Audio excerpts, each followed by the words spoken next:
आदाब one TV में आपका इस्तकबाल है। मैं नाज़िल सिद्दीक। आज देखेंगे ख़ास खबर में वज़ीर आज़म नरेंद्र मोदी ने आज न्यू दिल्ली में 9वें G20 पार्लियामेंट्री समिट का इफ्तिताह किया। इस सरबराही इज्तिमा की मेज़बानी हिंदुस्तान की पार्लियामेंट हिंदुस्तान की G20 सदारत के वसी फ्रेमवर्क के तहत कर रही है, जिसका मवाद है एक ज़मीन, एक ख़ानदान, एक मुस्तकबिल। P20 समिट थीमेटिक सेशन में 4 मवादात पर तवज्जो मरकूज़ किया जाएगा।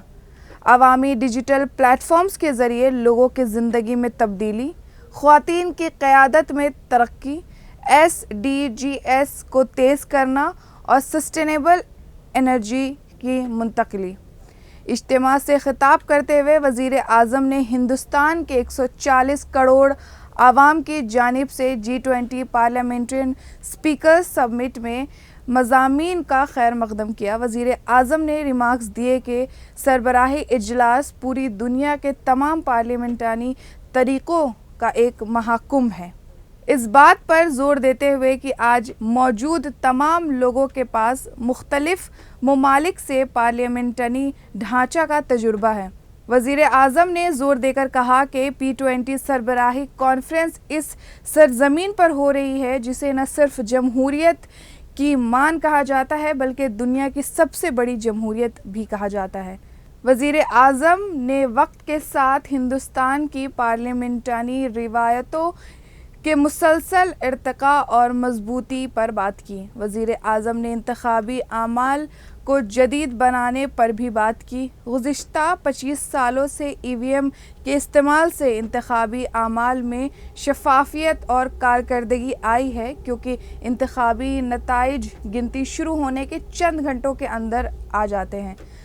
समय के साथ भारत ने इलेक्शन प्रोसेस को आधुनिक टेक्नोलॉजी से भी जोड़ा है। भारत करीब 25 साल से इलेक्ट्रॉनिक वोटिंग मशीन EVM का इस्तेमाल कर रहा है। EVM के उपयोग से हमारे यहाँ चुनाव में ट्रांसपेरेंसी और चुनाव प्रक्रिया में एफिशिएंसी दोनों बढ़ी है। भारत में वोटों की गिनती शुरू होने के कुछ ही घंटों में चुनाव परिणाम आ जाते हैं। वज़ीर आज़म ने ख़वातीन के लिए पार्लियामेंट और रियासती असम्बलियों में 33% रिजर्वेशन करने के फ़ैसले के बारे में आवाम को मालूमात दी। वज़ीर आज़म ने हिंदुस्तान की पार्लियामेंटरी रिवायतों में शहरों के अटल एतमाद को हाईलाइट किया और उसके तनावुर और मुतहर्रिक होने का क्रेडिट दिया।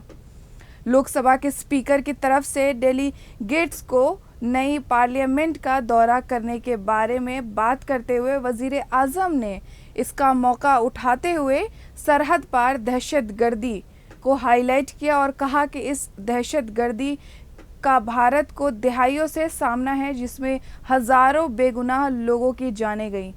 PM मोदी ने तकरीबन 20 साल पहले हिंदुस्तान की पार्लियामेंट पर दहशतगर्दाना हमले को याद किया, जब इसका इजलास जारी था और टेररिस्ट पार्लियामेंट को यरगमाल बनाने और उन्हें ख़त्म करने के लिए तैयार थे। भारत ऐसी अनेकों आतंकी वारदातों से निपटते हुए आज यहां पहुंचा है। अब दुनिया को भी एहसास हो रहा है कि टेररिज्म दुनिया के लिए कितनी बड़ी चुनौती है। टेररिज्म चाहे कहीं भी होता हो, किसी भी कारण से होता हो, किसी भी रूप में होता हो, लेकिन वो मानवता के विरुद्ध होता है। ऐसे में टेररिज्म को लेकर हम सभी को लगातार सख्ती बरतनी ही होगी। खिताब के इख्तिताम पर वज़ीर आज़म ने इस बात पर जोर दिया कि दुनिया के चैलेंजों से निपटने के लिए अवामी शिरकत से बेहतर कोई जरिया नहीं हो सकता। हालांकि इसका एक वैश्विक पक्ष और है, जिसकी तरफ मैं आपका ध्यान आकर्षित करना चाहता हूं।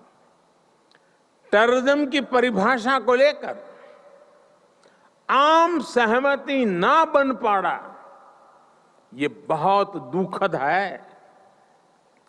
आज भी यूनाइटेड नेशंस में international convention on combating terrorism consensus का इंतजार कर रहा है। दुनिया के इसी रवैये का फायदा मानवता के दुश्मन उठा रहे हैं।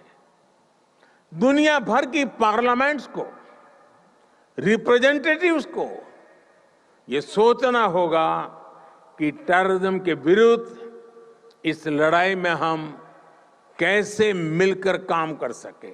वजीर आजम मोदी ने कहा, मैंने हमेशा ये मान लिया है कि हुकूमतों मेजॉरिटी से बनती है, लेकिन मुल्क इत्तेफाक राय से चलाया जाता है। आज के लिए बस इतना ही। अब मिलेंगे नए खबर के साथ, तब तक के लिए खुदा हाफिज।